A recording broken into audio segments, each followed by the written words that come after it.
Hello, everybody. Quick sip before I start. Hello, everybody. Thanks for joining me again this evening. Um, Again, as always, put it out there. Was asking about topics people might want me to cover. There were some questions came up, which I thought, again, I'm trying to look at the recurring themes between them. Someone was asking about being the invisible child in the family, how that continues on into adulthood. Still putting other people's needs in front of their own and so on. Someone else had asked about recovering from being the leftover dog food in Freud's bowl. And anyone that wasn't listening a few weeks ago, I gave an example of how narcissistic people sometimes treat others. So I thought what would be interesting would be looking at how we can often find ourselves being conditioned, being programmed to believe certain things. We can go into roles. Sometimes we're put into roles. Sometimes we're a role we take on naturally. But coming out of a narcissistic relationship, sometimes it isn't unlike coming out of a cult. In other words, we've been brainwashed. We lose our sense of identity. We're not even sure what up and down is anymore. We're not sure of reality. And that can take if you will, like deprogramming, if you want to know. Do you know what? I need to start this again. The sentence is getting away from me. Looking at ways to deprogramming and what that actually means in recovery from being in narcissistic environments and relationships. Because really, a lot of the time, what you're looking at, similar to a cult, you're looking at things like a web of control. And coming out of that, it's about being able to break that web, see through a lot of it for what it was, a lot of the nonsense, a lot of the lies, rediscovering your autonomy and healing from wounds. Because if we don't heal from the wounds, it's very hard to move on and to move forward. It also takes reclaiming parts of ourselves, reclaiming our mind, reclaiming our life, if you will, from someone or even a group of people that we're maybe holding it hostage, for want of a better term. Um, But as I say, it's looking at reclaiming your autonomy, and ways to do that is going to involve looking at some of the things we were led to believe in the first place. And this is where the conditioning comes into it. Now, conditioning is a term that was coined, or psychological conditioning rather, was a term that was coined by a guy called Pavlov. I'm sure you're aware of Pavlov and his dogs. The idea of the two different types of conditioning, but one was known as classical conditioning, and that's the one that he's largely famous for. And that's every time he would ring a bell, the dog would recognize it's food. He's going to get fed. The dog's going to get fed. And what he would do to test his hypothesis is every now and again he might ring the bell, but he wouldn't put food out, and the dogs would get quite agitated. Other times he would put the food out, but he wouldn't ring the bell, and the dogs would be looking at the bowl, they'd be salivating, but they wouldn't quite know what to do. So the dogs came to associate the bell with being fed. Okay. The other type of conditioning is what's known as operant conditioning. And the best way to describe that would be if you imagine a rat running around in a maze. When the rat gets to the end of the maze, it knows it's going to get some cheese. Okay. There isn't much point in going round the maze if there ain't going to be any cheese in it for it. So there has to be some kind of incentive. But what would happen is sometimes the rat finds its way around the maze and someone has taken the cheese. There are different kinds of conditioning, but what we find is in narcissistic families and relationships, we become conditioned to respond in certain ways. Now, to tie this in with when I was talking about my dog Freud and his food, I was talking about how narcissistic people see others, see people in their lives. And the way I described that was whenever I put food in Freud's bowl, he'll look at it, he sniffs it, he might even take a little nibble, but then he leaves it and he follows me around the kitchen. He's not necessarily ignoring his food because he knows it's there. It's his. No one else is going to take it. It's a given. Okay. Nor is he following me because he's hoping to get something better. He's just hoping he's going to get something else, something more. Okay. Sometimes I'll give in and I'll give him something. Other times, no, you're not getting it. This is mine.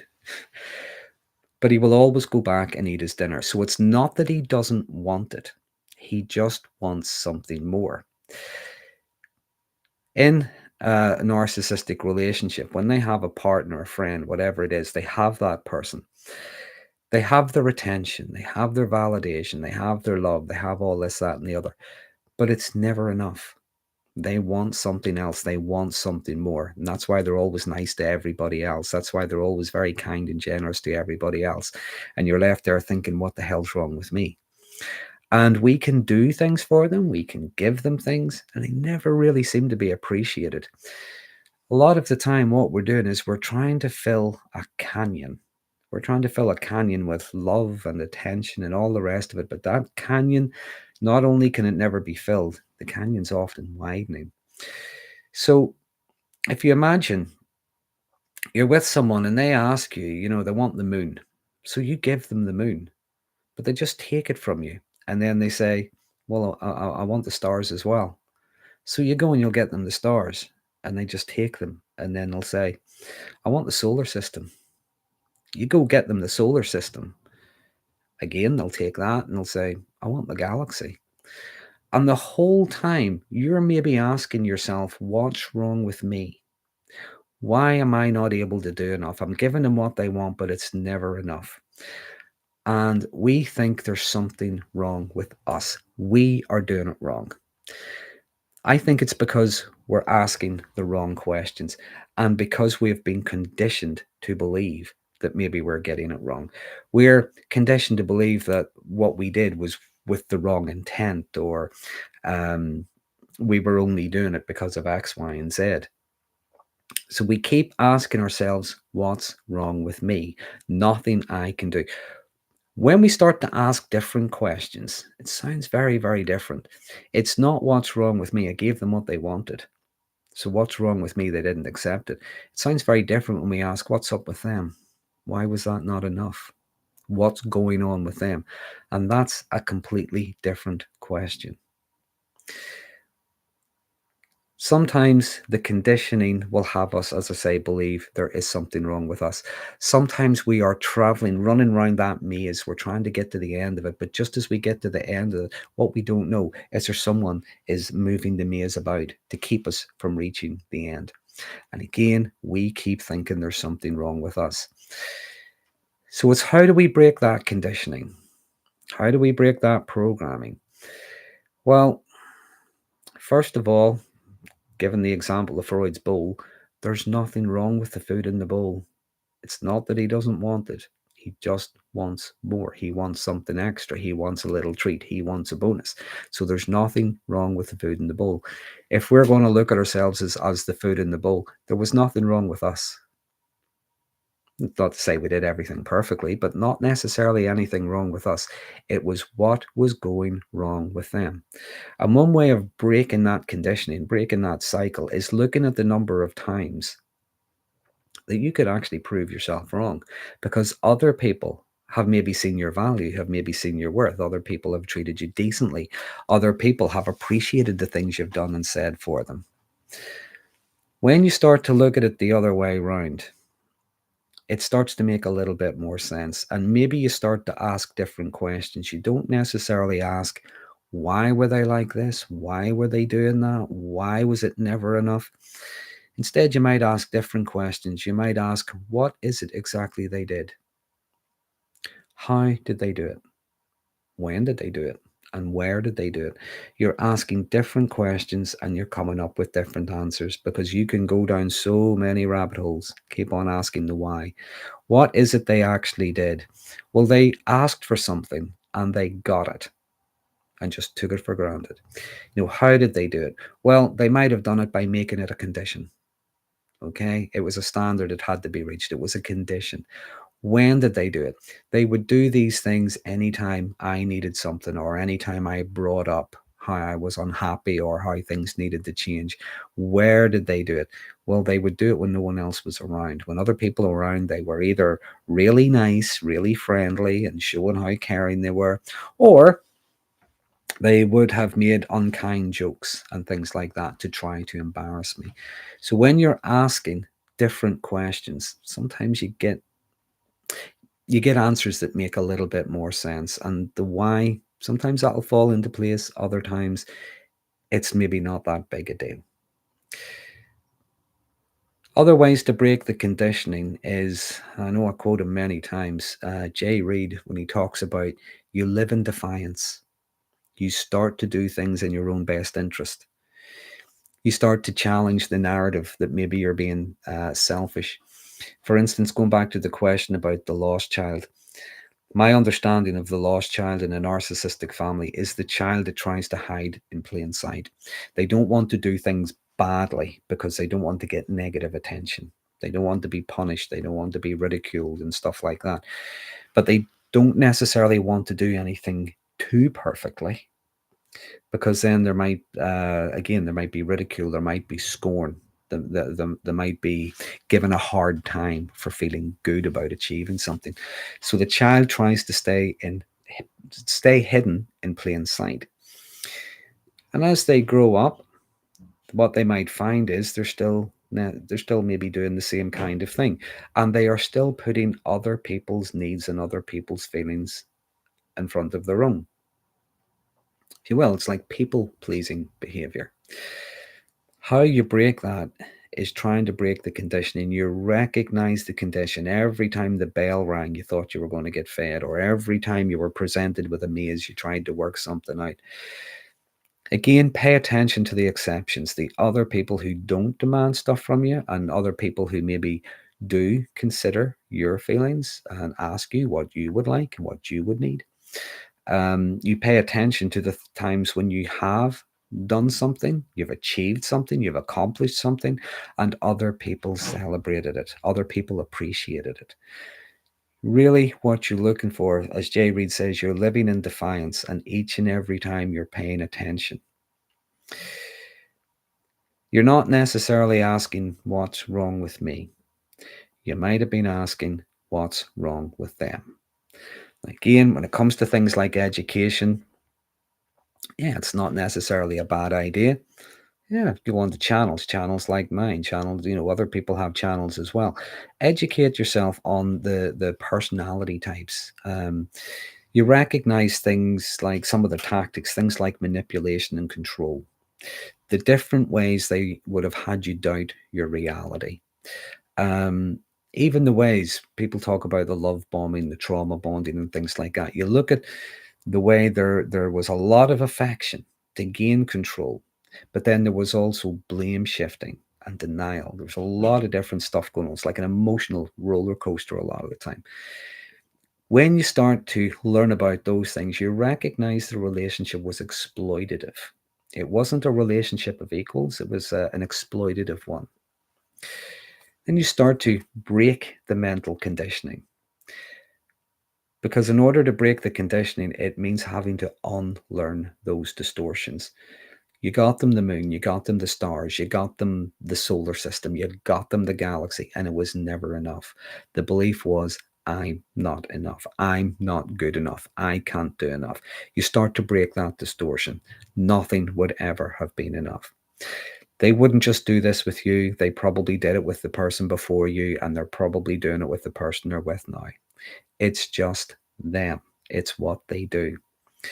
When you recognize that you were good enough, and you're probably good enough for a lot of people in your life, you start to rebuild your self-worth. Something's just come into my head. Don't often do this,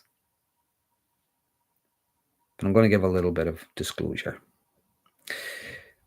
Relationship I was in with someone many years ago. Again, didn't matter what it was, would never be enough. And it's a hard lesson to learn when you realize that you're engaged in a fantasy, you're following a fantasy, you're trying to get a fantasy, you're trying to get something that isn't really there. The promise of it's there, but it's never really there. And I had to recognize that there was part of me wanted the fantasy to be true. I thought I needed the fantasy to be true. And I would have moved heaven and earth to try to make the fantasy true. But one day, like having a bucket of cold water thrown over you and you wake up. One day I stopped trying. And one day, as we were having an argument about what I needed to do and what I needed to change, I just said that I'm clearly not good enough. Maybe I should just stop wasting your time. And that was pretty much how it ended. Now, don't want to go into too much detail there, but that I'm giving you that as an example of shifting your mindset. I'm not going to argue anymore. I'm not going to try anymore. I'm not going to reason anymore. And I'm not even going to go out in defiance. I just left her as she was. Clearly, I'm not good enough for you, so I won't waste your time anymore. Not quite what she was expecting to hear, but well, it did get me out of the situation. Again, my mind goes all over the place when I start talking. Crazy things pop into my head. But I'm giving you that as an example of shifting things slightly, breaking the mental conditioning. Okay. What's also helpful is maybe going through something of an emotional detox, if you know what I mean. And that there's different ways you can do that. I often say that the antidote to toxic people are healthy people. Okay. Mixing with people who are decent and treat you decently, people who will bring out the best in you, people who will celebrate you, people who know your worth. Okay. And you don't intimidate them. Okay. They're not frightened by your success. They're not going to make fun of your failure. It can also help with therapy. I think therapy is very, very important. Coming out of situations like that, because we do need to break the conditioning.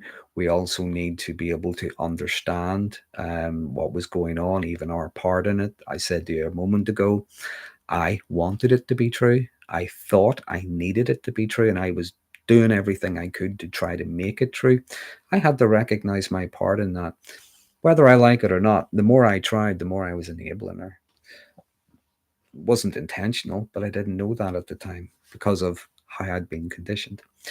You can also learn your triggers, the things that distress you, the things that can provoke certain things, bring up uncomfortable memories. Learn to manage them, learn to understand them, learn to disarm them, learn to manage them a lot better. Not necessarily feel guilt for leaving, because that person might be, they might be telling you how distressed they are, and how much I've no idea what I did to hurt you, but I'm going to love you anyway, things like that. You don't necessarily have to feel guilt. You're not responsible for how someone feels, especially if they took no responsibility for the things they did to hurt you. They're going to tell you it's nothing to do with them, how you feel. You are not responsible for how they feel, for not letting them have control over you anymore. Okay. Counseling can also help you to process the difficulties, the impact, the trauma of the emotional abuse and manipulation. Okay. It can help you to work through that, make sense of things. It can help you to grow in confidence and resilience and things like that. Another way of breaking the conditioning and living in defiance is recognizing how you were more like an extension of them rather than as a person, which is why a lot of your individuality was maybe suppressed. Either they would do it to you, they would encourage you to suppress it, or after a while, you just maybe thought it was safer to keep things quiet, not to talk about having a good day, not to talk about anything bad that happened, not even being able to ask for your own needs to be met, being led to believe you were being selfish by having basic needs. Rebuilding your identity is recognizing that, yeah, it's okay to have needs, desires, It's all right to have things like a sense of self-respect. It's okay to recognize, as I say, you're not responsible for their disappointment that you're leaving and things like that. And you don't necessarily have to live in the mold that they created for you. I'm trying to think of how to phrase this as well. Maybe it's about trying to reconnect with reality. Okay. You're breaking out of the mold that they created for you. And it's one that was created by the different ways they distorted the truth, by the way they lied to you. Again, the gaslighting and things like that. When you're breaking that mold, you're coming out of that mold, you're getting in touch with reality. You're learning to trust your own perceptions and your own instincts again. Validation is nice. It is good, but you can self-validate as well. And people like therapists, friends, people that care about you, family, whoever, they can validate you. And it's good to have that, because you might have been with someone who was continually invalidating you. So really, I guess what I'm saying is you try to maybe build a support system. Build a support system around you, again, of people who care about you, people that you care about as well. Make it a mutual thing, okay? When you're doing that, what you're doing is you're rewriting a little piece at a time. You're rewriting the psychological manipulation that was used to try to prevent you from critical thinking, independent thinking. You're deprogramming, undoing what was planted in you, maybe your need for their approval, their validation, and things like that. And you're not necessarily paying attention to their mental traps. You also get back your sense of self, okay? Because a lot of the time, whether it's in a narcissistic relationship or whether it's in a cult or something like that, we tend to lose our sense of identity. So coming out of that, when we start doing these things, we break that conditioning, we start to get our sense of self back, okay? We also break the pull of the trauma bond, because as much as it would be nice, and we might still be hooked on, who knows, maybe this time they've changed, maybe this time they mean it. The more you engage with other people who are treating you decently, the more you might get involved with people who, as I say, are bringing out the best in you. They celebrate you and so on. You lose that hook, or rather they lose that hook. Doesn't matter what they do. They turn up with flowers, they turn up with chocolates, they turn up with whatever it is. They promise you a wonderful thing. They start giving you praise, affection, whatever it is. You're not interested anymore. You also might feel less isolated, because a lot of the time in narcissistic relationships, we feel isolated. Maybe we don't have anyone to talk to, anyone to validate us. Maybe it wasn't a good idea of us to have friends. Maybe wasn't a good idea for us to see our family or whatever, talk to outsiders. So we don't necessarily feel so isolated anymore, because we're starting to form real connections with people, or reconnect with people we've lost contact with. Not the superficial, surface level, conditional connection we had with that narcissistic person. So, all of this might sound easy. Not necessarily. It does take work. It does take us to maybe take risks, little small measured risks, to take little chances, to reach out to whether that's a therapist, other people, things like that. And I said earlier on, we learn about their tactics, their dynamics. There's a lot of stuff on YouTube, a lot of stuff on the internet. We can certainly learn these things. We also need to learn about ourselves as well. Okay. Again, what part of me is still stuck there? What part of me still feels, as someone asked earlier, getting over that feeling of being the food in Freud's bowl? What part of me is still holding on to that? And what would happen if I just let go of it? What would happen if I started to recognize I am much more value than that? What if I started to recognize, going back to where I started, it wasn't me, it was them. Things start to look a little bit different. To say, not easy to do on your own.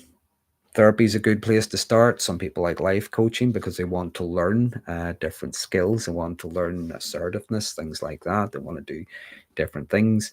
So coaching can help as well. Support groups, things like that, forums. I do like support groups and forums, things like that. I do think they're a good idea. I always caution people, though, try not to get into something of an echo chamber where everyone's just regurgitating the same story again and again, or trying to outdo you with how bad their ex-partner was. It's not a competition. The last thing you want is a competition. I like forums and things where people encourage each other. They don't just validate each other. They encourage each other. They share stories of what has been good, what has worked, what has been helpful. They put things out there that other people might benefit from. So I like those kinds of forums. Anyway, I hope that answered some of the questions. It's about trying to break the conditioning. It's about trying to break the things we were led to believe about ourselves. Eddie Izzard does a great sketch. I talked about this previously when I was actually talking about conditioning. He does a great sketch where he talks about Pavlov's cat, okay, rather than Pavlov's dog. You know, day one, rang bell and cat walked off. Day two, rang bell, cat said, I've already eaten, thanks.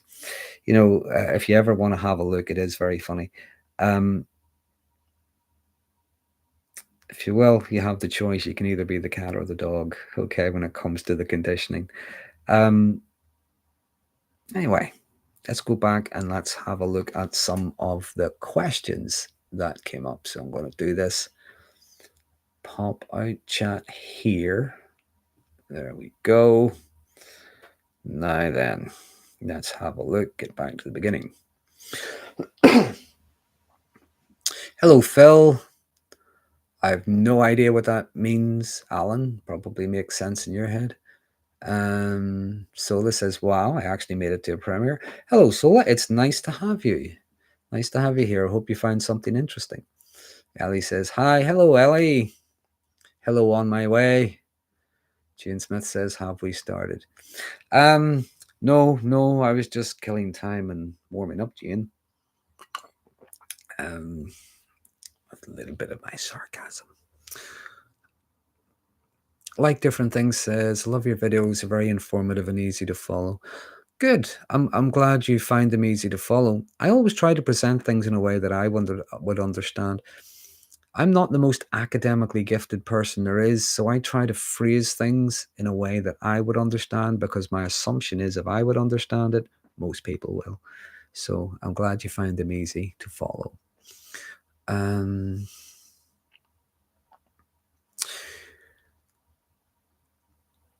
Okay, Jin says, keep liking it to accepting this is my new timeline and I won't get to return to my old one.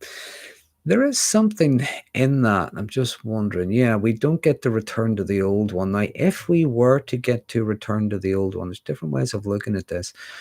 When I was talking to Mark Vicente, any of you are familiar with him, he had been involved in the NXIVM cult. And something I'd said to him is sometimes we look back on things and we judge ourselves through the eyes of the person we are today with today's information and so on. And one of the things he said was, if I hadn't went through that, I wouldn't be the person I am today. So again, sometimes it's shifting the perspective. If you were to go back to the way you were, who's to say you wouldn't be naive and the same thing could happen again? This time, you might be a bit stronger, you're a bit wiser, and so on.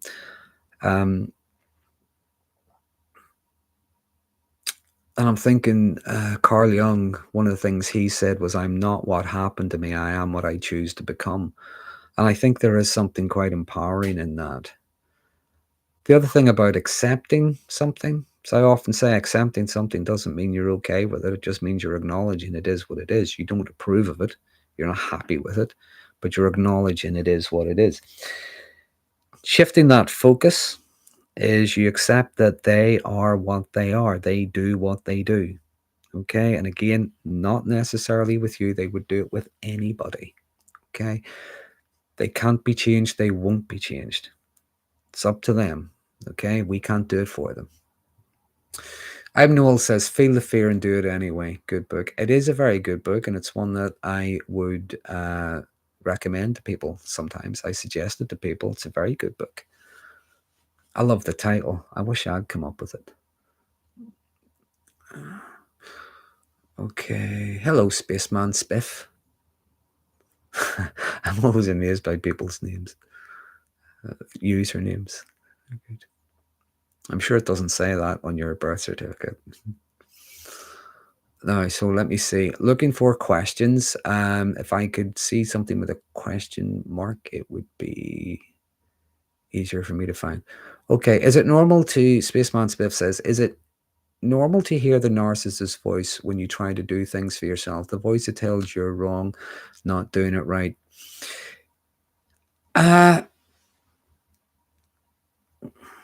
I'll answer that in two ways. The conditioning. Think of the conditionings. Like every time you hear the bell, you think food. You think, just like the dog. The dog thinks food's going to be. That can work the opposite way around. Every time we go to do something, it's like something crops up on us that tells us it's a bad idea. These are often referred to as superego injunctions. Our superego has been bombarded and reprogrammed by an external voice. Okay, so our superego, at its most basic, it's like our conscience, if you will, a sense of right or wrong. But when it's been programmed, hijacked, whatever, hacked or whatever you want to call it, I'm not sure of the terms, by someone else, that whatever you do is doomed to failure. Whatever you do is not going to work. Whatever you do is selfish. Whether that's an audible voice you hear or not, that is not that is coming that's come from somewhere else. It's been something external that has been internalized. And one of the ways to overcome that is to challenge it sometimes. Another therapist once gave me an example which I thought was interesting. They talked about the idea of a poisonous parrot. And it's like every time you walk into the room, the parrot shouts at you, squawks at you, muppet, loser, waster, half-wit, and things like that. Now, what you wouldn't necessarily do is sit down with the parrot and try and reason with it. Okay, you're not going to try and negotiate and convince a parrot that you're not stupid and useless, because you know that the parrot is just a parrot. It's a bird. It doesn't have a sentient voice. It's only making sounds that it has picked up. It is repeating noises it has picked up and learned. Okay, so it's not a rational, reasonable voice. And sometimes that's what our superego's like. It's like that parrot that could be quite poisonous. Like if you had a parrot that would squawk horrible things like that every time you walked into the room, how long would it be before you set the cat on it? Or open the cage and shoot it out the window or something, or throw a blanket over the cage to shut it up? How long would it be before you went and got another bird and taught it to say something you did like to hear? Those superego injunctions are kind of like the parrot, okay? And sometimes you can hear them, but you don't necessarily have to listen. You don't necessarily have to believe them.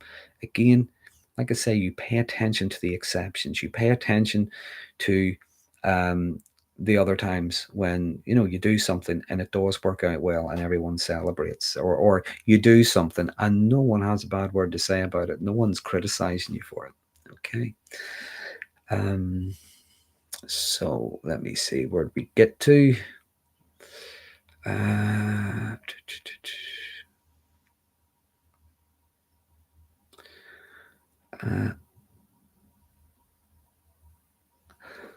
Oh, my way says, I used to think something's wrong with him, and why am I here? That's a very good, that's an honest question to ask ourselves. Why am I here? Okay. Just like the example I gave earlier on, I had to ask myself, why am I trying so hard? Why am I doing this with someone who rejects everything? They want it, they get it, and they reject it and demand something else. I had to ask myself, why do I keep trying? That's a very good question to ask. It's an honest question. What is it keeps us there? Sometimes it is the trauma bonding. It is the hope that this time everything's going to be great. Everything's going to be wonderful. Will you see? Sometimes it is that. Sometimes it is the hope that if I were to bring out the best in this person, they'll see the best in me. There can be a lot of different things going on, but that is a very good question to ask yourself. It's a question to explore in therapy as well. What is it keeps us there? Where do we get to?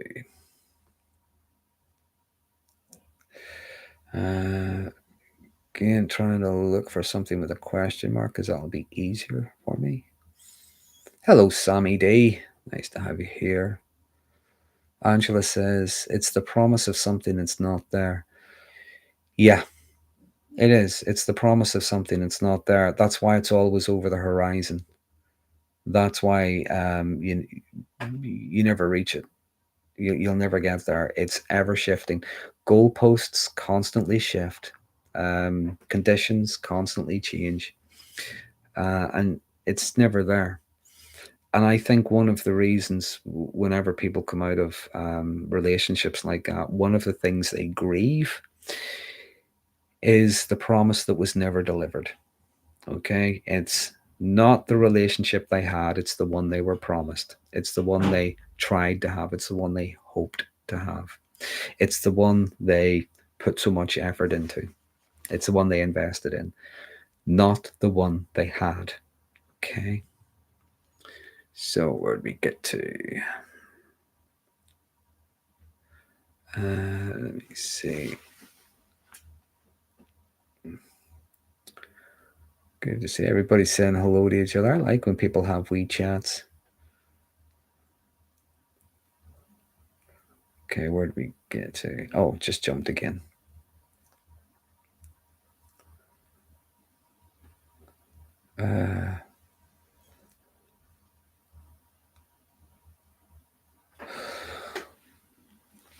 I hope I'm reading this right. It's Shari's journey. I've just broken off after 5 years of being brainwashed and deceived. I'm so relieved not to have to drain my energy and time. It was so draining.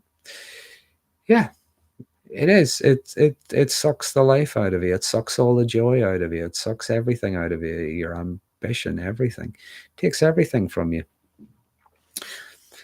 The energy that we put into trying to make someone or bring out the best in someone or trying to reason with them. You imagine that energy being put into yourself. Okay, that same amount of energy, even the energy we put into trying to figure them out. You think of the energy that we could put into moving forward in life. Building up healthier relationships, as I mentioned earlier. That same amount of energy, and we would move so much further. We would move so much on. Think of the example I'd said earlier on. Rather than get into a fight, rather than try to explain myself, rather than anything like that, all I said to her was,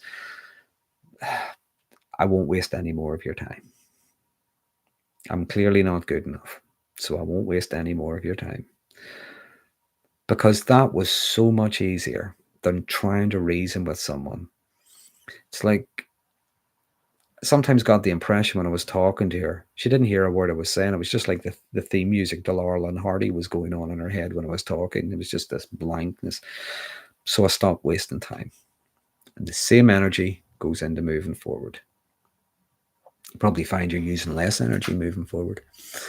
Where did we get to?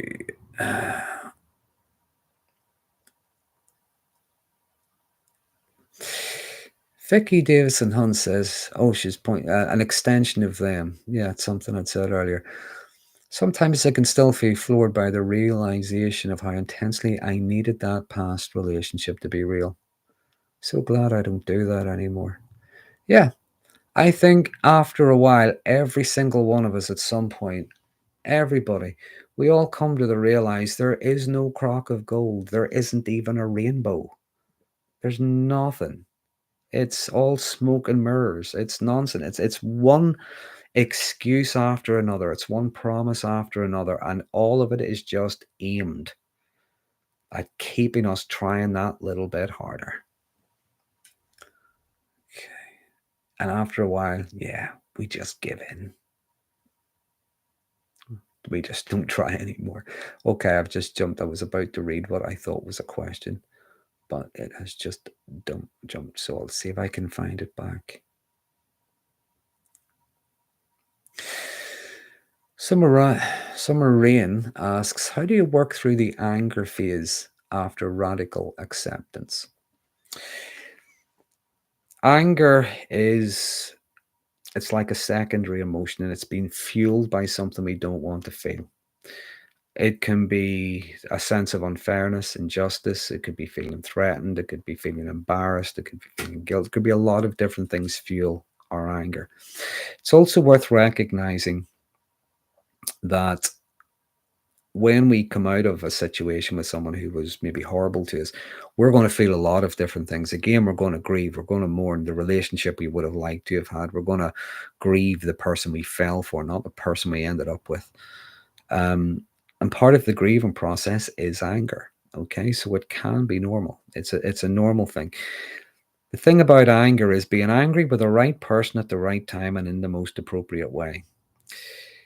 You could be angry with that narcissistic person, but all you might be doing is feeding them. Okay, you might be feeding their narrative that you're the crazy one, you're the horrible one. Either that, or you're just feeding them because they're still in your head. Okay. Again, anger is what we feel when we feel a sense of unfairness, and it gives us an energy, because anger can an aspect of anger can be, this isn't right, this isn't good enough, something has to change, something has to be better. That's why we get an energy. That's why we sometimes get restless. That's why we raise our voice and things like that. We get an energy. We use the energy constructively. Okay. What we recognize is we cannot get someone to see what's obviously in front of them. Okay. We can't get them to change. We can't find the right combination of words that suddenly makes them think, oh, that was it the whole time. Now I get you. Ain't going to happen. Okay. So what we do is we have to use the anger constructively. And I can't tell you what that is. But if you think there is an anger, if you think there's an energy there, it's how you use that energy constructively. What we do is we often confuse anger with things like rage and aggression and temper tantrums and things like that. That's how it can come up. That's how it can manifest, but it doesn't always. You know, I use the example of Bob Geldof during the 1980s. He got very angry, and we ended up with Live Aid. Okay, well, to the best of my knowledge, he wasn't slamming doors and calling people knobs and things like that. He might have been, I don't know. But he did something constructive. Okay, the anger gave him an energy to try to do something. Okay, now I'm not suggesting you try to set up a huge big charity concert, but you try to do something constructive to help yourself. Okay, there's nothing wrong with the anger. Understand your anger and use it constructively, not aggressively, constructively. Okay, so where did we get to? Oh, Duif, if I hope I pronounced that right. Hi, Darren. How do we love a narcissist without getting ensnared? How can we be kind to the person who always breaks us down while protecting ourselves? Kindness, compassion, empathy, patience, things like that are good qualities to have. Without boundaries, they can be self-destructive. And without boundaries, they can be taken advantage of. Okay? Now, having a boundary doesn't mean you're so rigid, you sit there with your arms folded and you say, that's it, no far, no further. You know, not necessarily. Boundaries are recognizing things like what's mine and what's yours. And you think of the difference between caring about someone and caring for them. Huge difference. And you can show common decency to people. You can be polite and courteous. But what you're not being is you're not being a doormat. Okay.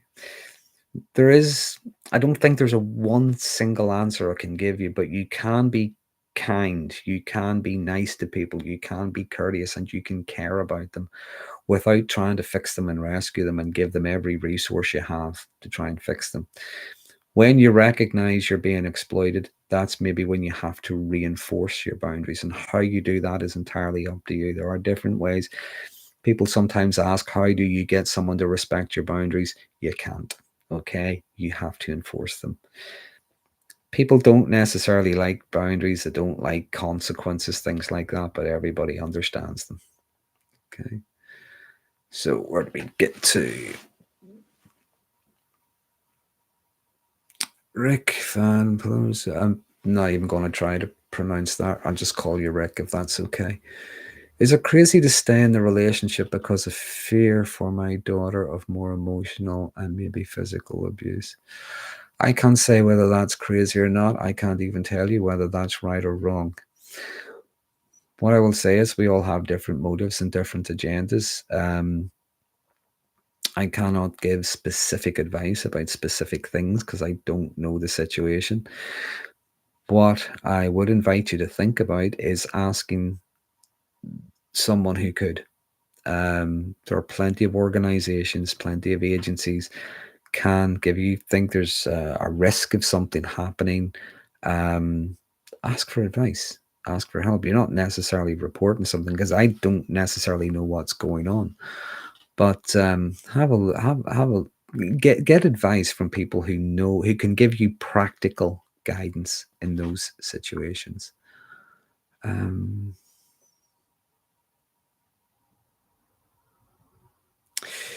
Jane says, this is so much more fun than watching by myself hours later. I like seeing everyone interact. I like seeing people interact with each other as well. When I'm chatting away, I can see the wee thing moving up and down as people are talking. I don't always get the, sometimes my eye will catch something, but I don't get to read it all. Yeah, I do like people talking to each other. I think it's good. People interacting with each other. Makes me feel I'm not just talking to myself, nor am I just talking to a room full of people staring at me. It's kind of weird. Yeah, it's like people talking to each other as well. It's good. So where did we get to? Carl says it's so important to know our own role. Yeah, absolutely. A lot of the things we did, even if we feel regret for it, even if we feel embarrassment for it, even if we feel whatever it is we're feeling, even if it's anger, a lot of the things we did at the time could be for many different reasons, usually because we thought it was the best thing to do. We might have genuinely believed it was the best course of action. Yeah, it's okay. We can be disappointed with ourselves, things like that. That's human life. That's, we're not necessarily clairvoyant. We don't know the outcome from the beginning, nor did we have all of the information. It's the other thing. Hindsight only comes afterwards. We don't have it at the time. Let me see, where did we get to? Let's jump again. Every time I think I see a question mark, it jumps again.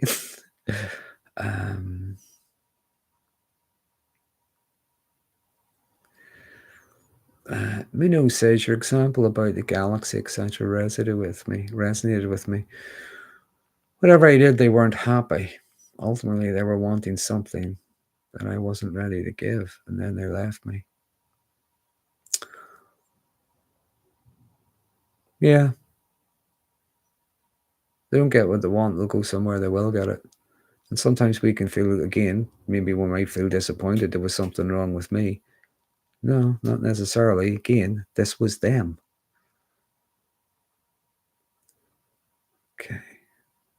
Where do we get to?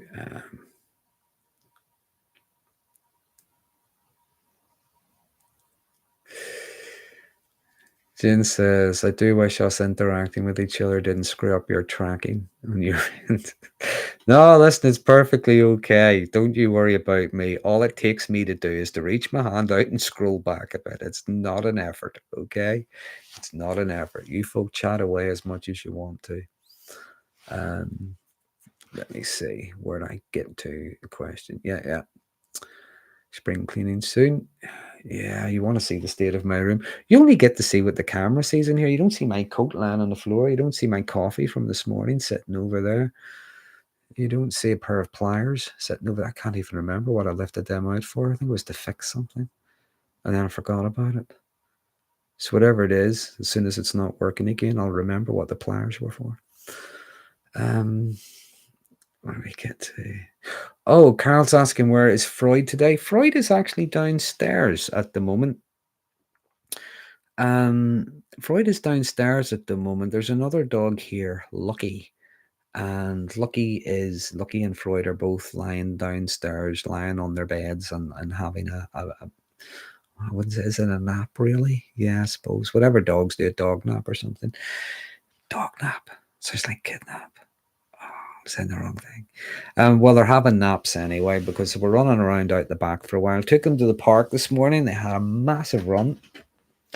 Walked my wee legs off me. And yeah, kind of went crazy, running around in circles, going crazy. Look, a squirrel! Ah! Oh, and away they go. And yeah, never caught a thing.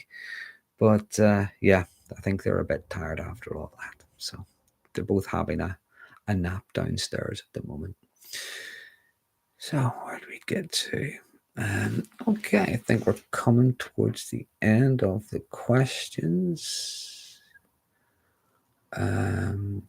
Okay. I hope you find this interesting this evening.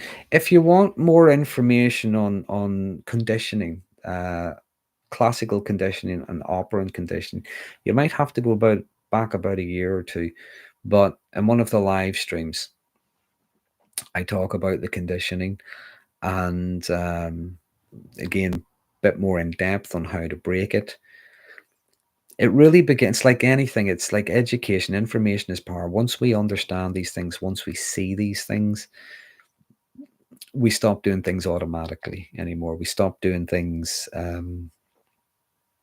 just because we hear the bell ring, if you know what I mean. Oh, sorry, I just seen, do I like Freud or Jung more? I think I prefer Jung. I would read more Jung. I do have some books by Freud. Jung, I find, I wouldn't say easier to understand, but I think he's more on my kind of wavelength when he talks about things like archetypes, dreams, and things like that. Question. Yeah, someone had asked, I forgot, someone in the live stream, someone had asked why I chose the name Freud for my dog. Well, it started out actually as a joke. Okay. It started out more as a joke. I was getting this pup, you see, this little Cocker Spaniel pup. He was about 3 months old, I think, when I got him. And my daughter was with me. She was all excited and she went up and she helped me pick this dog. And she says, that's the one, that's him. Look at him. He's so lovely. So I says, yeah, okay. He's the one we'll go for. And she was saying, what are you going to call him? And she was giving me all these examples. And I says, I think I'll call him Freud. I only said it as a joke. But she went into a meltdown and she says, you can't call him that. You can't call him that. All the other dogs will laugh at him and make fun of him. I just thought that was hilarious. Now, I have to say, by the way, my daughter is like 22. Okay. We're not talking a little kid here. You know, she's 22 years old. And she thought that was horrible. Don't be calling him that. The other dogs will tease him, you know, things like that. So I just thought that response was so funny that he just got stuck with Freud. So he's still Freud to this day. That's it. It's not a big story. It's just a silly little thing. But yeah, as I say, I do hope you found this to be interesting, except for the little story at the end about Freud's name. But I hope you find this to be interesting and helpful. As I said, there is more stuff from about a year or two ago if you want to look at the conditioning. Okay. Um, there's a lot of stuff. Who's it's talked about it recently? I was looking at it about a week or two ago. There is stuff on YouTube where they talk about Pavlov, the different kinds of conditioning. I can't remember who it was. I'll probably remember whenever this is over.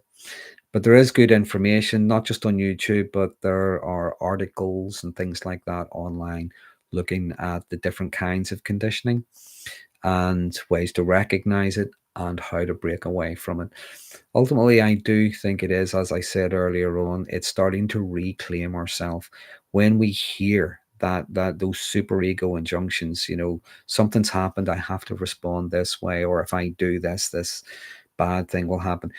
Again, you think of things like the poisonous parrot. It's not a rational voice. It's not even your voice. It's just sounds and things like that you've picked up. Very easily challenged. Little to no evidence against any of them. Tomorrow evening, I hope, back to a Monday, I hope. Tomorrow evening, there will be a video out. I am looking at the destructive nature of narcissism. Now, I'm trying to look at it in a way, I'm not looking at it in the sense of malignant narcissism. I'm not looking at it in the sense of cruel, destruction, malice, and destructive kind of tendencies. What I'm actually looking at is a side of narcissism that isn't really often talked about, and that is their ineptitude. The delusional belief that they are amazing at everything, and yet they might not have any skills. They think they're great leaders, but they've no leadership skills. So I'm looking at the destructive nature of narcissism more through their personality traits. Am I talking about Dr. Romani? And the conditioning? No, it wasn't. It wasn't Dr. Romani that I was watching with the conditioning. It was someone else. It was a male. It was a bloke I was listening to. It was quite an old video too. I think it was about maybe 4 or 5 years old. But anyway, just caught my eye there. What am I talking about? Yeah, so I'm talking about the destructive nature of narcissism. They get involved in relationships, their relationships, their families, but even when they get involved in workplaces, little community groups, churches, politics, whatever it is, whenever they get involved in things, how are they able to get to the top? How are they able to get into positions of power and responsibility and authority when they're inept, when they've no skills, when everything is nonsense, if you know what I mean? How are they able to do that? And what is it about their traits and their behaviors that that end up destroying everything? So I hope you'd find that interesting. Again, not looking at the evil genius who is hell bent on, world domination and just wants to tear everything down. No, talking more about people like Alan Partridge, people like David Brent from The Office, that kind of narcissist. Even though they might be inept, they might be useless, they might be silly, there is still a vindictive streak. And they can still bring up malice, okay? How they treat people around them, how they treat people beneath them, how they treat people that they fear are going to outshine them somehow. So I do hope you find that interesting. I do hope you find that helpful. And until next week, again, I will put it out there. Anybody wants me to cover anything, and we'll see how that goes. Until then, everybody, look after yourselves, take care, and I'll see you next week.